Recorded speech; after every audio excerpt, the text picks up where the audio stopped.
వచ్చే పార్లమెంట్ ఎన్నికల్లో దళిత క్రైస్తవుల దండోరా పోటీ చేస్తుందన్నారు ఆ సంస్థ జాతీయ కన్వీనర్ గాలి వినోద్ కుమార్. స్వాతంత్ర్యం వచ్చినప్పటి నుంచి దళిత క్రైస్తవులకు అన్యాయం జరుగుతుందన్నారు. పార్లమెంట్ ఎన్నికల్లో బీజేపీని ఓడించి తీరుతామన్నారు. సోమాజిగూడ ప్రెస్ క్లబ్లో జరిగిన సమావేశంలో దళిత క్రైస్తవుల దండోరా తెలంగాణ రాష్ట్ర కమిటీని ప్రకటించారు. త్వరలోనే రాష్ట్రంలోని దళిత క్రైస్తవుల్లో చైతన్యం తీసుకొచ్చేందుకు కార్యాచరణ చేపడతామన్నారు.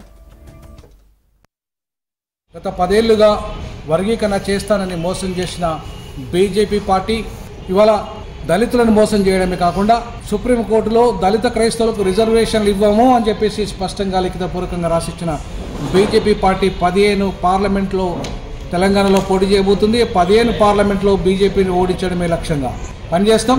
అలాగే రానున్న ఈ పార్లమెంటు స్థానాల్లో సికింద్రాబాదు, జహీరాబాదు, మెదక్, మల్కాజ్గిరి, వరంగల్, ఖమ్మం, పెద్దపల్లి ఈ 7 పార్లమెంటు స్థానాలు దళిత క్రైస్తవుల స్థానాలు. వాటిలో మా సత్తాను చాటడానికి మేము కృషి చేస్తాం. ముఖ్యంగా వరంగల్ నుండి మందకృష్ణ మాదిగ బీజేపీ తరఫున పోటీ చేస్తే చిత్తుగా ఓడిస్తామని చెప్పేసి సందర్భంగా తెలియజేస్తాం.